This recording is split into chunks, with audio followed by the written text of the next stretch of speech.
نحمده ونصلي ونسلم على رسوله الكريم اما بعد فاعوذ بالله من الشیطان الرجیم بسم اللہ الرحمن الرحیم۔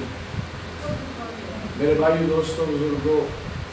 رمضان المبارک کا پہلا رحمت کا عشرہ بھی مکمل ہوا۔ آج رمضان المبارک کا دوسرا عشرہ مغفرت کا بھی وہ مکمل ہوا۔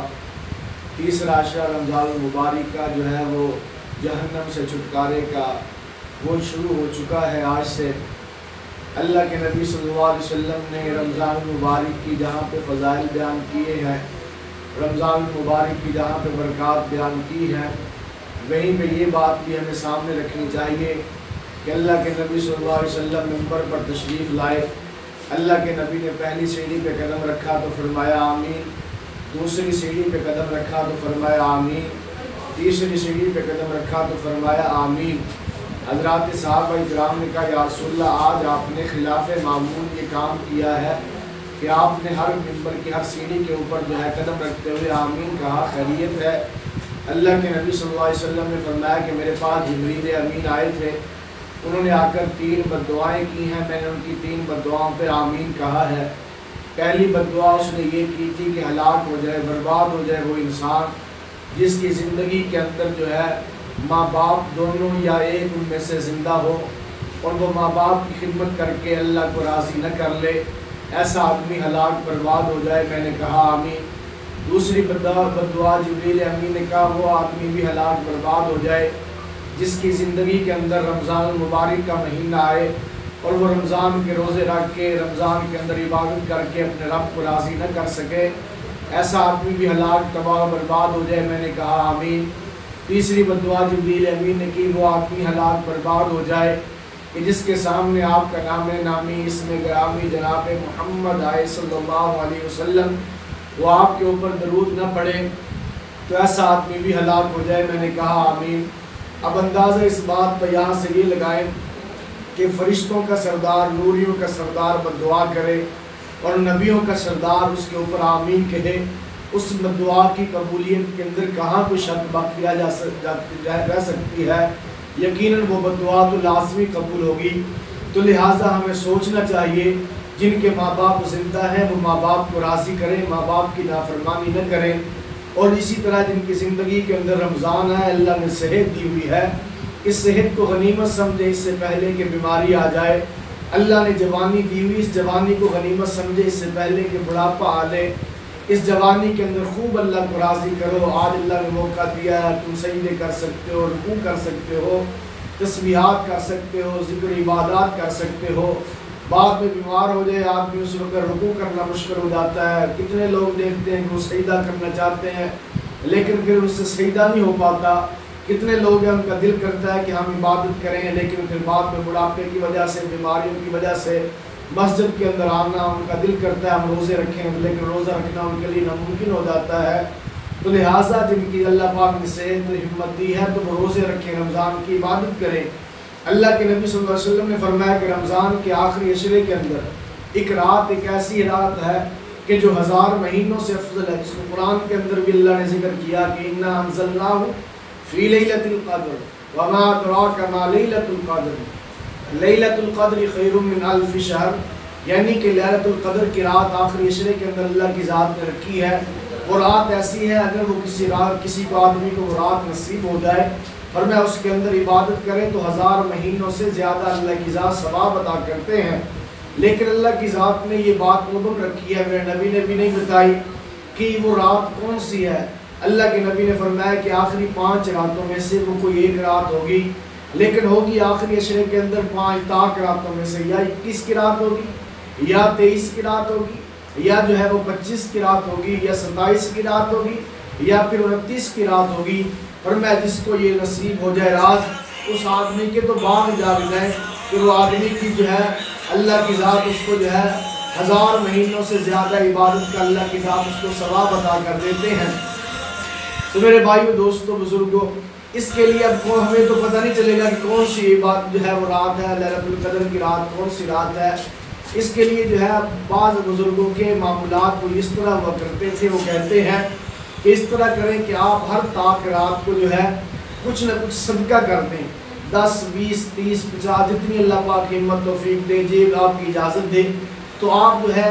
ہر طاق رات کے اندر، یعنی آج 21 کی رات شروع 20واں روزہ ختم ہوا، آج 21 کی رات ہے، یہ بھی طاق رات ہے، تو آج جو ہے جتنی اللہ پاک ہمت توفیق دے 10 روپے 20 روپے 30 40 50 روپے صدقہ کر دیں۔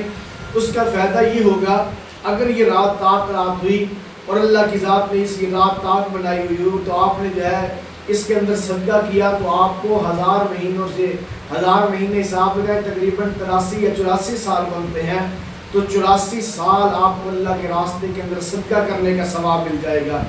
اسی طرح فرمایا کہ ہر طاق رات کے اندر جو ہے 4 رکعت کم از کم، زیادہ اللہ ہمت توفیق دے تو ساری رات ہی جو ہے قیام اللیل کرنی چاہیے،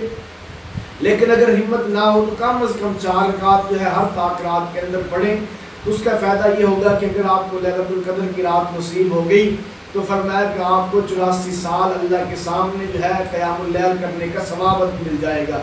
اسی طرح فرمایا ہر رات کے اندر جو ہے تم جو ہے سورہ اخلاص کو 3 مرتبہ لازمی پڑھو، کیونکہ سورہ اخلاص 3 مرتبہ پڑھنے سے اللہ پورے قرآن کا ثواب عطا کر دیتے ہیں۔ اگر تمہیں لیلۃ القدر کی رات نصیب ہوگی، اس رات تم نے 3 مرتبہ سورہ اخلاص پڑھ لی، اس کا فائدہ یہ ہوگا کہ 84 سال ہر روز قرآن ختم کرنے کا اللہ تمہیں ثواب عطا کر دے گا۔ اسی طرح ہر رات کے اندر لیلۃ القدر کی جو ہے ہر طاق رات کے اندر جو ہے ان 5 راتوں میں آپ اس طرح کریں کہ ہر رات میں جو ہے طاق رات کے اندر درود پاک کی کثرت کریں۔ اس کا فائدہ یہ ہوگا اگر آپ کو وہ جو ہے لیلۃ القدر کی رات نصیب ہوگی تو 84 سال اللہ کے نبی کے اوپر درود پڑھنے کا اللہ تمہیں جو ہے وہ ثواب عطا کر دے گا۔ تو یہ راتیں چند گنتی کی باقی رہ گئی ہیں، کتنی 20 دن گزر گئے ہیں پتہ بھی نہیں چلا، رمضان گزر گیا، لیکن گزر کے اندر فرق ہوتا ہے۔ ان لوگوں کا رمضان بھی گزر گیا جنہوں نے روزے رکھے، عبادت کی، تراویح کی نماز پڑھی، قرآن کو پڑھا، قرآن سنا، قرآن سنایا، اور گزر ان کا بھی گیا جنہوں نے تراویح نہیں پڑھی، قرآن نہیں سنا، نہ قرآن سنایا، نہ جناب علی روزے رکھے، نہ عبادت کے اندر اتنا جو ہے انہمام انہوں نے اپنے اندر پیدا کیا، ان کا بھی گزر گیا۔ لیکن گزر کا فرق جو ہے فرق ہوا کرتا ہے، ایک آدمی لاہور کا سفر کرتا ہے، ایک آدمی مدینے کا سفر کرتا ہے،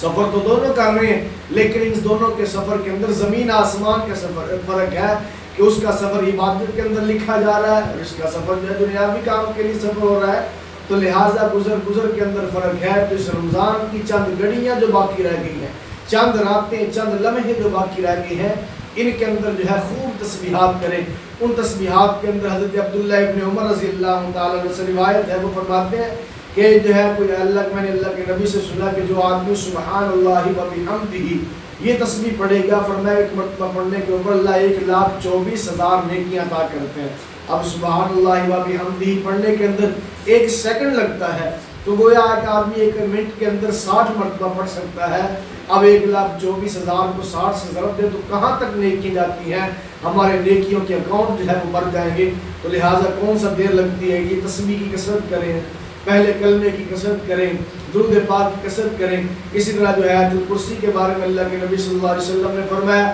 جو آدمی ہر نماز کے بعد آیت الکرسی پڑھتا ہے، فرمایا اس کے اور جنت کے درمیان صرف موت کا فاصلہ ہے، ادھر موت آئے گی ادھر جنت کے اندر چلا جائے گا۔ اور دوسرا فیضہ فرمایا دنیا کے اندر اللہ حفاظت بھی کرتے ہیں، جو آدمی آیت الکرسی پڑھتا ہے تو فرمایا اللہ اس کی بھی حفاظت کرتے ہیں۔ ملا علی قاری رحمۃ اللہ علیہ فرماتے ہیں اللہ اس کے ارد گرد جو ہے ارد گرد گھر والوں کی بھی حفاظت کرتے ہیں، ارد گرد گھر والوں کے اندر 40 گھر آتے ہیں، فرمایا اس آیت الکرسی پڑھنے والے کی برکت سے اللہ 40 گھروں کی حفاظت کرتے ہیں۔ تو لہٰذا میرے بھائی دوستوں بزرگوں، ان تسبیحات کے ذریعے سے اپنی ان گھڑیوں کو جو ہے بابرکت بنائیں، ان گھڑیوں کے اندر خوب اللہ سے گڑگڑائیں، معافی مانگیں، پوری امت کے لیے مانگیں۔ آج ملک کے جو حالات بن چکے ہیں یہ ان کے لیے مانگیں کہ یا اللہ جو ہمارے لیے بہتر ہے، جو ملک کے لیے بہتر ہے، جو دین کے لیے بہتر ہے، اللہ وہ ہمیں حکمران نصیب فرما، اور جو ملک کے لیے جو ہے وہ ٹھیک نہیں ہے، جو ہے دین کے لیے ٹھیک نہیں ہے، اللہ اس کو دنیا آخرت کے اندر ذلیل فرما۔ یہ دعا مانگیں پوری امت کے لیے، بیمار کتنے اسپتالوں میں پڑے ان کے لیے دعائیں مانگیں، اپنے گھر والوں کے لیے جو دنیا سے جا چکے ہیں ان کے لیے بھی جو ہے گڑ گڑا کے اللہ سے مانگیں۔ انشاءاللہ العزیز دیکھنا پھر رمضان کی آپ کو برکات کتنی نصیب ہوگی۔ اللہ مجھے آپ کو سب کو صحیح معنوں کے اندر ان رمضان کی چند گھڑیاں قیمتی بنانے کی توفیق عطا فرمائے۔ وما علینا الا البلاغ المبین۔